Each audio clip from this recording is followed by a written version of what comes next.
Hello बच्चों, आज हम क्लास 5th के इंग्लिश मैरीगोल्ड बुक का यूनिट 4 का chapter number 2 my Elder brother करने जा रहे हैं। तो बच्चों, एल्डर का मतलब होता है बड़ा और ब्रदर का मतलब होता है भाई। तो मेरे बड़े भाई के बारे में एक स्टोरी है जिससे कि आपको एक सीख सीखने को भी मिलेगी और साथ में एक बहुत इंटरेस्टिंग स्टोरी है जिससे आप अपने आप को काफी रिलेट कर पाएंगे। This short play is about two brothers who are affectionate and respectful to each other.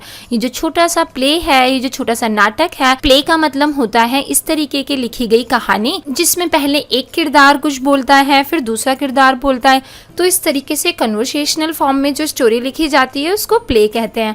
तो ये जो शॉर्ट प्ले है ये दो भाइयों के बारे में है जो कि एक दूसरे से बहुत ही प्यार करते हैं और एक दूसरे की बहुत ही रिस्पेक्ट करते हैं। The story also shows that learning from our day to day experience is as important as what we learn from book in the school. तो इस स्टोरी में हमें ये जानने को मिलेगा कि हम जो दिन ब दिन के जो रोज के जो हमारे एक्सपीरियंस है उनसे जो चीज़ें सीखते हैं वो सीखना भी उतना ही इम्पॉर्टेंट है जितना कि हम कुछ चीज़ बुक से सीखते हैं स्कूल्स में। मतलब आप जो चीज़ें स्कूल में अपनी किताबों से सीखते हैं उसके साथ साथ आपको अपनी डेली लाइफ से भी, अपने डेली एक्सपीरियंस से भी काफ़ी कुछ सीखने को मिलता है और वो सीख भी उतनी ही ज़रूरी सीख है जो कि आपने स्कूल में सीखी है। This play is based on the famous story in Hindi बड़े भाई साहब रिटन बाय मुंशी प्रेमचंद। और ये जो स्टोरी है ये एक बहुत ही फेमस स्टोरी जो कि मुंशी प्रेमचंद के द्वारा लिखी गई स्टोरी है और वो हिंदी भाषा में है और इस स्टोरी का नाम है बड़े भाई साहब, उस पर ही आधारित है। तो चलिए अब चैप्टर स्टार्ट करते हैं। तो स्टोरी जो है, ये जो प्ले है ये 3 सीन में डिवाइडेड है। तो पहला जो सीन है बच्चों वो क्या होता है, a hostel room, 2 brother aged 9 and 14 years sitting at a study table. The elder brother Bhaiya is reading a book and younger one Munna is drawing picture of birds and animal. तो जो पहला scene है उसमें दोनों भाइयों को दिखाया गया है जो कि एक 9 साल का बच्चा है और दूसरा 14 साल का है। तो जो बड़े भाई हैं वो तो किताब पढ़ रहे हैं जबकि जो छोटा भाई है जिसका नाम मुन्ना है वो ड्राइंग बना रहा है। और वो कौन से ड्राइंग बना रहा है, बर्ड्स और एनिमल्स की। तो भैया जो है वो कहते हैं कि what are you doing Munna, Munna तुम क्या कर रहे हो। तो मुन्ना कहता है आई एम ड्राइंग, मैं ड्राइंग कर रहा हूँ। फिर भैया उस पर बोलते हैं कि When will you study? Where were you in the morning? तुम कब पढ़ाई करोगे और तुम सुबह के समय कहाँ थे। तो मुन्ना कहता है Turning pale, I was playing. भैया How can you sit with a book for hours together? तो वो जो है मुन्ना वो थोड़ा सा डर जाता है क्योंकि उसका बड़ा भाई जो है उससे पूछ रहा है कि तुम सुबह कहाँ थे। तो वो उसको डरते हुए जवाब देता है कि मैं जो है खेलने गया था। और फिर साथ में बोलता है भैया आप बुक्स के साथ इतनी देर तक कैसे, घंटों तक बैठ करके कैसे रह सकते हो। तो भैया कहते हैं That's because I want my foundation in education to be very strong. If the base is strong, then the building will stand firmly. Sometime it takes me 2 years to do 1 year's work. तो भैया जो है उसकी बात पर जवाब देते हुए कहते हैं कि मैं इसलिए घंटों तक अपनी किताब के साथ समय बिता लेता हूँ क्योंकि मैं चाहता हूँ कि जो मेरा पढ़ाई का जो फाउंडेशन है, मेरी पढ़ाई का जो आधार है वो ना बहुत ही स्ट्रांग होना चाहिए। क्योंकि अगर बेस जो है वो स्ट्रांग होगा तभी तो बिल्डिंग जो है बहुत ही स्ट्रांग बनेगी और बहुत ही लंबे समय तक चलेगी। और इसीलिए कई बार मुझे 1 साल की पढ़ाई करने में 2-2 साल लग जाते हैं। मतलब यहाँ पर अगर आप इसका प्रैक्टिकल मतलब समझें तो हो सकता है कि भैया जो है वो 1 साल की पढ़ाई करने में 2 साल इसलिए लगा रहे हैं क्योंकि वो शायद फेल हो जाते हैं। अभी हमें इस स्टोरी में यहाँ तक तो कुछ नहीं पता है, आगे देखते हैं क्या होता है। तो मुन्ना कहता है भैया you are 5 years older than I am and 3 classes ahead of me. I wonder why you keep writing same word 20 times, one sentence more than 20 times and copy poems several times in beautiful letters. Munna जो है वो भैया से बोलता है कि भैया आप वैसे तो मुझसे उम्र में 5 साल बड़े हैं लेकिन क्लास वाइज देखा जाए तो आप सिर्फ मुझसे 3 ही क्लास आगे हैं। और मुझे ये नहीं समझ में आता कि आप एक ही शब्द को 20-20 बार क्यों लिखते हो और एक ही सेंटेंस जो है वो भी 20-20 बार लिखते हो और सारी पोएम्स जो है वो सुंदर सुंदर राइटिंग में बार बार लिखते रहते हो। तो ऐसा क्यों करते हो। तो हो सकता है ना बच्चों के भैया को कोई चीज़ याद करने में दिक्कत होती होगी तो वो बार बार लिख करके उसको याद करते हैं, जैसा कि हम में से भी काफ़ी लोग करते हैं। मैं भी बचपन में ऐसा किया करती थी। कोई बड़ी स्पेलिंग अगर आती थी और मुझे याद नहीं होती थी तो मैं उसे 2-4 बार लिख करके देखती थी और फिर वो मुझे अच्छे से याद याद हो जाती थी। ये एक अच्छा मेथड होता है लर्न करने का। तो इस पर भैया जो है वो जवाब देते हैं, you know studying English is no child's play, one has to work very hard in order to learn the subject. To speak or write English properly, tremendous effort is required. But the moment you get a chance, you run to the field, play marble and fly paper kites, or sit idling way with friends for fun. Can't you sit down and study? और इस पर भैया जो हैं वो जवाब देते हुए कहते हैं कि तुम्हें पता है इंग्लिश जो है वो एक बच्चों का खेल नहीं है। इंग्लिश को पढ़ना, इंग्लिश को समझना, याद करना कोई बच्चों का खेल नहीं है, और इसको पढ़ने के लिए और समझने के लिए अच्छे से बहुत मेहनत करनी पड़ती है, और इंग्लिश को बोलने के लिए, लिखने के लिए अच्छी तरीके से बहुत ही एफर्ट्स की ज़रूरत होती है। और जब भी मैं तुम्हें पढ़ाने बैठता हूँ या तुम्हें कोई चांस मिलता है इंग्लिश को पढ़ने का, तुम तो भाग करके फील्ड में चले जाते हो खेलने के लिए, कंचे खेलते हो, पतंगे उड़ाते हो, या फिर फालतू में बैठ करके अपने दोस्तों के साथ मज़े मारते हो। क्या तुम चुपचाप बैठ करके पढ़ाई नहीं कर सकते? तो मुन्ना कहता है, oh bhaiya, there is a big mela in the village today, should we go? जो मुन्ना है भैया की बात को काटते हुए कहता है कि भैया आज तो गाँव में बहुत बड़ा मेला लगा हुआ है, क्या हम वहाँ चल सकते हैं? तो इस पर भैया बोलते हैं, have you ever seen me going to a fair or going to watch a cricket or hockey match? I don't go near them, I prefer to study a book, I don't mind repeating a class for more than 2 years, but you might stay in the same class all your life. Do you expect to pass if you waste your time playing all the time? You are simply wasting father's hard earned money. तो भैया जो है उस पर जवाब देते हुए कहते हैं कि क्या कभी तुमने मुझे देखा है किसी मेले में जाते हुए, या कोई क्रिकेट का मैच देखते हुए, या हॉकी का मैच देखते हुए? मैं इन सब चीज़ों से बहुत ही दूर रहता हूँ, और मुझे इनसे अच्छा तो लगता है कि मैं बैठ करके पढ़ाई करूँ, और मुझे कोई फ़र्क नहीं पड़ता कि मेरे को एक क्लास जो है वो 2 साल रिपीट करनी पड़े या उससे ज़्यादा रिपीट करनी पड़े, क्योंकि मुझे बुक्स पढ़ना अच्छा लगता है और मुझे बैठ करके पढ़ाई करना अच्छा लगता है, टाइम वेस्ट करना और खेलना नहीं अच्छा लगता। लेकिन तुम जो है, मुझे तो लगता है कि तुम पूरी जिंदगी सेम क्लास में ही बिता दोगे, क्योंकि जिस तरीके से तुम्हारे हालात हैं, जिस तरीके से तुम अपना जो टाइम है वो वेस्ट करते रहते हो, तो इसमें तुम कैसे एक्सपेक्ट कर सकते हो कि तुम पास हो जाओगे? और फिर वो गुस्सा होकर के ये भी कहते हैं साथ में कि मुझे तो लगता है कि तुम पापा की हार्ड अर्नड मनी, बहुत ही मेहनत से कमाए गए पैसों को बर्बाद कर रहे हो। तो ऐसा सुन करके मुन्ना का रिएक्शन जो है वो यहाँ ब्रैकेट में लिखा हुआ है, Munna starts crying on being scolded and sobbing sound blah blah hoo are heard. भैया की ये जो ताने हैं वो सुन करके जो मुन्ना है वो रोने लगता है, क्योंकि भैया ने काफ़ी स्कॉल्ड कर दिया, उसे डांट दिया। तो वो जो शोबिंग साउंड होती है ना, रोने की, ऐसे करके जो रोने की आवाज़ होती है, वो इस तरीके से आवाज़ें जो हैं वो सुनाई पड़ने लगती हैं। तो मुन्ना बोलता है, भैया I feel like running away and going back home, मुझे ऐसा लग रहा है कि मैं भाग करके अपने घर चला जाऊँ, क्योंकि वो लोग दोनों तो हॉस्टल में बैठ करके पढ़ाई कर रहे हैं ना। तो भैया कहते हैं, now stop crying, put on a nice smile, look I will make a time table for you to follow, get up at dawn. तो यहाँ पर फिर भैया जो है उसको बोलते हैं कि अरे अरे कोई बात नहीं, चुप हो जाओ और जो अच्छे से एक स्माइल जो है अपने मुंह पर ले आओ, देखो मैंने तुम्हारे लिए यहाँ पे एक टाइम टेबल बनाया है और तुम इसको बस फॉलो करो और तुम पास हो जाओगे। और फिर वो जो टाइम टेबल है वो इस तरीके से भैया जो है वो मुन्ना के लिए बना के देते हैं कि सुबह 6 बजे उठना है और उस समय अपने फिर हाथ धोने हैं, उसके बाद ब्रेकफास्ट करना है और फिर पढ़ने के लिए बैठ जाना है। 6 से 8 इंग्लिश पढ़नी है, 8 से 9 मैथ्स, 9 से 9:30 हिस्ट्री, फिर 3:30 बजे हम लोगों की स्कूल की छुट्टी हो जाएगी, क्योंकि उनका स्कूल जो है वो 10 से 3:30 का होता है ना, तो वो टाइम इसलिए वहाँ पे इन्होंने मेंशन नहीं किया। तो इसके बाद वो बोलते हैं कि जब 3:30 बजे हमारी स्कूल की छुट्टी हो जाएगी, फिर हम 6:30 से 7 इंग्लिश कंपोजिशन पढ़ना, उसके बाद डिनर करना है, फिर 8 से 9 ट्रांसलेशन करना, 9 से 10 हिंदी पढ़ना, 10 से 11 कोई और जो सब्जेक्ट हैं वो पढ़ना और उसके बाद सो जाना। तो इस तरीके से भैया मुन्ना के लिए टाइम टेबल बना देते हैं।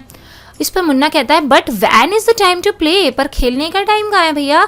तो भैया कहते हैं, play what is the need Munna? भैया उस पर कहते हैं कि अरे प्ले, खेलने का क्या जरूरत है, खेलना क्यों है मुन्ना? तो मुन्ना कहता है, oh I love the green field, the gentle breeze, I want to jump up like football, I like the touch and go and hututu sound of kabaddi and the hurry and flurry of volleyball pulls me like a magnet, as soon as I am on the field I forget everything. लेकिन मुन्ना इस पर कहता है कि भाई मुझे तो जो ग्रीन फील्ड्स हैं वो बहुत ही अच्छी लगती हैं। हरे हरे घास के मैदान बहुत अच्छे लगते हैं, वहाँ पर जब अच्छी सी हवा चल रही होती है, जेंटल ब्रीज चल रही होती है, तो वो मुझे बहुत ही अच्छी लगती है। मैं तो फुटबॉल की तरह उछलना चाहता हूँ, जंप करना चाहता हूँ। और जो कबड्डी खेलते समय हुतुतु की साउंड होती है और टच करके जो भागना होता है, वो मुझे बहुत ही मज़ा आता है। उसके अलावा मुझे वॉलीबॉल का गेम जो है वो एक मैग्नेट की तरह अपनी तरफ खींचता है, और जब मैं फील्ड में होता हूँ और खेल रहा होता हूँ तो मैं सब कुछ भूल जाता हूँ। और इस तरीके से जो पार्ट 1 था, सीन 1 था, वो ख़त्म हो जाता है। फिर सीन 2 में देखो बच्चों क्या होता है। The final exams are over and the results are out. जो फाइनल एग्जाम्स हैं वो ख़त्म हो जाते हैं और रिजल्ट आ जाता है। Bhaiya alas I have failed once again. भैया जो कहते हैं कि मैं तो फिर से फेल हो गया, और मुन्ना जो है वो कहता है but bhaiya I have passed and topped my class, now there is only 2 year difference between us. और मुन्ना कहता है भैया लेकिन मैं तो पास हो गया, और अब हम दोनों की क्लास में केवल 2 ही क्लास का डिफरेंस रह गया है। इस पर भैया कहते हैं but my dear brother don't be so proud, you have passed only 1 class, you think that I am stupid and you are smart. Once in a while in a gulli danda game you might get lucky and hit a goal, but that doesn't mean you are master the game. You have to work hard to be successful in life. When you have to study subject like algebra or geometry in higher classes, then you will understand the importance of hard work. In geometry, if one writes ACB instead of ABC, the answer is marked wrong. The examiner will not spare you. They want you to learn word by word from textbooks. तो जब मुन्ना भैया को बताता है कि वो पास हो गया और उसने अपनी क्लास में टॉप किया, तो भैया उस पर कहते हैं कि मेरे भाई तुम अपनी इस छोटी सी जीत पर बहुत ही प्राउड फील मत करो। तुम्हें क्या लगता है कि तुम पास हो गए और मैं फेल हो गया, मैं स्टूपिड हूँ और तुम स्मार्ट हो? अगर एक बार गुल्ली डंडे का गेम खेलते हुए तुम भूल से या लकीली हिट कर देते हो गोल को, तो इसका मतलब ये नहीं है कि तुम बहुत ही मास्टर हो गए हो गेम में। ज़िंदगी में अगर सफल होना है तो तुम्हें बहुत ही मेहनत करनी पड़ेगी, और जैसे ही तुम बड़ी क्लासेस में जाओगे और जब तुम्हें अलजेब्रा और ज्योमेट्री पढ़नी पड़ेगी ना, तब तुम्हें पता चलेगा कि हार्ड वर्क करना कितना ज़रूरी है। और ज्योमेट्री में अगर तुम ACB लिख देते हो ABC की जगह, ये बच्चों ट्रायंगल वगैरह का नाम देने का मेथड होता है, जब आप बड़ी क्लासेस में जाएंगे तो आप भी सीखेंगे। तो अगर आप ACB लिख देते हैं इंस्टेड ऑफ ABC, तो आपका आंसर जो है वो गलत हो जाएगा, और आपका एग्जामिनर आपको बिल्कुल भी नहीं छोड़ेगा। वो चाहता है कि आप ना ढंग से अपनी बुक्स पढ़ें और ढंग से जवाब दें। तो मुन्ना कहता है oh bhai sahab that is scary, I don't think I want to go to the 9th standard now, but I will still complete my day's homework so that I get no punishment in class. इस पर मुन्ना कहता है कि भाई साहब मुझे तो बहुत डर लग रहा है, मुझे नहीं लगता कि मैं 9th क्लास में जाना चाहूँगा जहाँ पे मुझे ज्योमेट्री और अलजेब्रा पढ़ना पड़े। लेकिन अभी तो मैं अपना रोज़ का रोज़ होमवर्क जो है वो रोज़ करता हूँ, ताकि मुझे क्लास में बस पनिशमेंट ना मिले। Just today we were asked to write a short essay on topic of punctuality in 4 pages, and imagine can something be written on 4 pages and still be short? It is all mixed up. तो भैया उसको बताते हुए कहते हैं मुन्ना को कि आज ही हमें स्कूल में एक शॉर्ट एस्से लिखने के लिए मिला था, और उसका टॉपिक था पंक्चुअलिटी, और उसके बारे में हमें 4 पेजेस में लिखना था। और फिर कहते हैं सोचो 4 पेज में लिखेंगे हम किसी चीज़ के बारे में, और वो भी शॉर्ट रहेगा। तो मतलब हम देख रहे हो कैसा शॉर्ट एस्से भी हमें 4 पेजेस में लिखने पड़ते हैं। इस तरीके से भैया मुन्ना को बताते हैं। फिर मुन्ना जो है वो thinking loud, thank God it was time for school or else the scolding would have gone on and on. तो मुन्ना जो है वो सोचता है कि अच्छा हुआ अब तो स्कूल का टाइम हो गया, नहीं तो ये जो भैया की स्कॉल्डिंग है, भैया की जो डांट है वो भी और चलती रहती। तो इस तरीके से सीन 2 भी ख़त्म हो जाता है। फिर सीन 3 में देखते हैं क्या होता है बच्चों। The results were out once again and it so happened that Munna passed and bhaiya failed again. Bhaiya was really upset. Munna was also sad seeing his brother so unhappy. Bhaiya now become gentler than Munna. Munna become naughtier because of this and studied even less than before. तो जो third scene है बच्चों, उसमें क्या होता है कि एक और बार दूसरी बार जो है वो क्लास का रिजल्ट आता है। मतलब नई क्लास में वो लोग चले गए थे ना, तो अब नई क्लास का फाइनल रिजल्ट आता है, और इस बार क्या होता है फिर से मुन्ना जो है वो पास हो जाता है और भैया फेल हो जाते हैं। तो भैया थोड़े से अपसेट हो जाते हैं ये देख करके, और मुन्ना जो है वो अपनी सक्सेस पर तो खुश है, लेकिन वो अपने भाई को दुखी देख करके वो भी दुखी हो जाता है। और लेकिन भैया थोड़े से अब जेंटल हो जाते हैं, थोड़े से वो काम डाउन हो जाते हैं, लेकिन मुन्ना जो है वो थोड़ा थोड़ा और नॉटी हो जाता है, क्योंकि उसने तो अभी तक कोई पढ़ाई नहीं की थी ज़्यादा और फिर भी वो पास होता चला जा रहा था, और अब तो उसे ऐसा लग रहा है कि मैं बिना पढ़े ही पास हो सकता हूँ, तो इसीलिए वो अब और पढ़ना कम कर देता है। Munna talking aloud, I am lucky, I can pass easily, I need not study so hard, now I can play games with my friends and fly kites, but I should still be careful that भैया does not see me flying kites. तो मुन्ना जो है वो खुश होते हुए कहता है कि वाह, मैं तो बड़ा ही लकी हूँ, मैं तो पास हो गया, और मुझे ऐसा लगता है कि पास होना मेरे लिए तो बहुत ही आसान काम है और मुझे ज़्यादा मेहनत करके पढ़ने की कोई ज़रूरत नहीं है, मैं तो खेलते खेलते ही पास हो जाता हूँ, क्योंकि अब रिजल्ट आ चुका है तो मैं अब तो फिर से अपने दोस्तों के साथ खेल सकता हूँ, पतंग उड़ा सकता हूँ, बट मुझे थोड़ा सा केयरफुल रहना पड़ेगा कि भैया मुझे ना देख लें पतंग उड़ाते हुए, नहीं तो फिर से स्कॉल करेंगे, डांटेंगे। One day a kite is flying slowly downward, Munna start running in order to grab it, suddenly he comes face to face with भैया। तो एक दिन जो है वो एक ना पतंग नीचे की तरफ आ रही थी, धीरे धीरे कट जाती है पतंग तो नीचे नीचे आती रहती है ना, तो इसे नीचे की तरफ आ रही थी, तो मुन्ना जो है उसको ग्रैब करने के लिए, उसको पकड़ने के लिए भागता है, तो सडनली अचानक से उसके सामने उसका भाई जो है, भैया जो है वो सामने आ जाते हैं। तो भैया क्या कहते हैं देखते हैं, catching hold of Munna's hand, aren't you ashamed to be playing kites all day long, don't you realize that now you are in 8th class and are not studying in lower class? If you think that I am just one class ahead of you and I cannot say anything, you are wrong. I am 5 years older than you are and will always be. Understanding does not come only from reading books. Look at Ma and Baba. Ma has never gone to school and Baba has only passed 5th class. तो भैया जो हैं वो मुन्ना को जब देखते हैं कि वो पतंग उड़ा रहा है और पतंग को ग्रैब करने के लिए भाग रहा है, तो भैया अचानक से उसके जब सामने आ जाते हैं तो भैया उसको मुन्ना को डांटते हुए कहते हैं कि तुम्हें शर्म नहीं आती, तुम अभी भी पतंग उड़ा रहे हो, तुम्हें पता भी है कि तुम अब 8th क्लास में आ गए हो और किसी छोटी क्लास में नहीं हो और तुम्हें अब थोड़ी सी मेहनत करने की ज़रूरत है, और अगर तुम्हें ये लगता है कि मैं तुमसे सिर्फ एक क्लास आगे हूँ और मैं तुम्हें इसलिए कुछ कह नहीं सकता तो तुम गलत समझ रहे हो, मैं अभी भी तुमसे 5 साल बड़ा हूँ, और जो समझदारी है और जो वास्तविक ज्ञान है वो सिर्फ बुक पढ़ने से नहीं आता। मम्मी पापा को देखो, मम्मी तो कभी स्कूल भी नहीं गई हैं और पापा केवल 5th क्लास पास हैं। तो मुन्ना कहता है रियली भैया, इज़ दैट ट्रू? तो वो पूछता है कि क्या भाई ये सही है, सही बात है?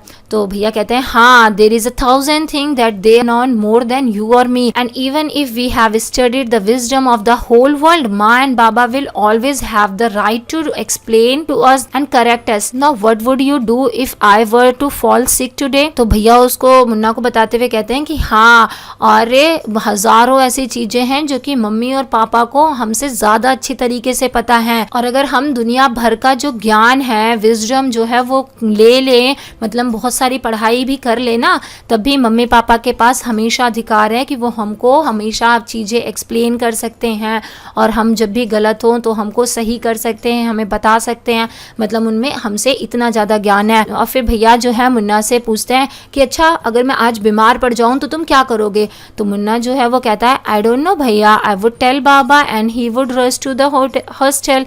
तो मुन्ना कहता है पता नहीं भाई, मैं तो बाबा को फ़ोन कर दूंगा और फिर वो हॉस्टल आ जाएंगे।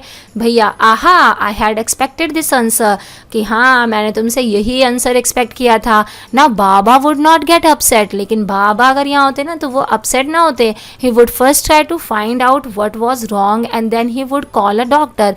और पापा जो है या बाबा जो हैं वो पहले देखते हैं कि क्या गड़बड़ है, मैं क्यों बीमार पड़ा, और फिर उसके बाद डॉक्टर को बुलाएंगे। बाबा would know exactly what to do, और बाबा को पता है कि उन्हें क्या करना चाहिए। मतलब वो मुन्ना को एक्सप्लेन करते हुए कह रहे हैं कि हालांकि पिताजी जो हैं वो सिर्फ 5 ही क्लास तक पढ़े हुए हैं, लेकिन फिर भी उन्हें पता है कि क्या करना है। वो पहले मेरे को इंस्पेक्ट करेंगे, देखेंगे कि मुझे क्या हुआ है, क्या गड़बड़ है, और फिर डॉक्टर को बुलाएंगे। तुम्हारी तरह अपसेट नहीं हो जाएंगे। They have more experience than us, उनको हमसे बहुत ज़्यादा एक्सपीरियंस है। मुन्ना फिर उस पर कहता है with the tears in his eyes, भैया I am sorry, what you say is true. भैया हग्स मुन्ना लविंगली, और मुन्ना जो है उसकी आंखों में आंसू आ जाते हैं और वो अपने भाई से सॉरी कहते हुए कहता है कि भैया आप जो कह रहे हैं वो सही कह रहे हैं। और फिर भाई जो है वो मुन्ना को गले लगा लेते हैं प्यार से। Bhaiya I also like to play and fly kites, but if I also play then how can I watch out for you, you are my responsibility. Munna I love you bhaiya. तो भैया जो है वो मुन्ना को समझाते हुए कहते हैं कि भाई मुझे भी पतंग उड़ाना अच्छा लगता है और खेलना अच्छा लगता लगता है, लेकिन अगर मैं इसी तरीके से पतंग उड़ाऊंगा और खेलूंगा और जो मज़े हैं वो करूंगा तो फिर मैं तुम्हारा ख्याल कैसे रख पाऊंगा, तुम मेरी रिस्पॉन्सिबिलिटी हो। ऐसा कह करके जब वो भैया जो मुन्ना को गले लगा लेते हैं और मुन्ना भैया को कहता है कि मैं आपसे बहुत प्यार करता हूँ, आई लव यू, तो यहाँ पे स्टोरी खत्म हो जाती है। आई होप बच्चों आपको ये स्टोरी अच्छे से समझ में आ गई होगी कि किस तरीके से जब हम छोटे बच्चे होते हैं तो पढ़ाई जो होती है हमारे लिए आसान होती है और हमें जल्दी से समझ में आ जाती है और हम पास होते चले जाते हैं। तो इसका मतलब ये नहीं है कि अगर हमसे बड़ी क्लास में हमारा कोई भाई बहन है और उसके कम ग्रेड्स आ रहे हैं तो हम उसको कम इंटेलिजेंट समझें और अपने आप को सुपीरियर समझें। ऐसा नहीं करना चाहिए। हमारे बड़े जो होते हैं उनके पास भले बुकिश नॉलेज ना हो या फिर हमसे कम ग्रेड्स आए हों, लेकिन उनके पास एक्सपीरियंस जो होता है हमेशा हमसे ज़्यादा होता है, तो हमें उनका कहना हमेशा मानना चाहिए और उनकी बात हमेशा सुननी चाहिए, क्योंकि वो जो भी बातें बताते हैं अपने एक्सपीरियंस के आधार पर हमें सही बताते हैं और हमेशा हमारी भलाई के लिए बताते हैं। तो आई विश बच्चों आपको ये वीडियो पसंद आई होगी, तो प्लीज़ हमारी वीडियो को लाइक कीजिए और अगर आप हमारे चैनल पर नए हैं तो प्लीज़ हमारे चैनल को सब्सक्राइब करके नोटिफिकेशन वाला बेल ऑन कर दीजिए, ताकि आपके चैप्टर्स और सिलेबस से रिलेटेड हम जब भी कोई नया वीडियो लेकर के आए तो वो आपके पास सबसे पहले पहुंच जाए। बच्चों इस चैप्टर में जो भी डिफिकल्ट वर्ड्स आए हैं और साथ इस चैप्टर के जो क्वेश्चन आंसर्स हैं उन्हें जानने के लिए आप हमारी वेबसाइट allsolve.in पर भी विजिट कर सकते हैं। थैंक यू वंस अगेन बच्चों for watching. Bye bye for now.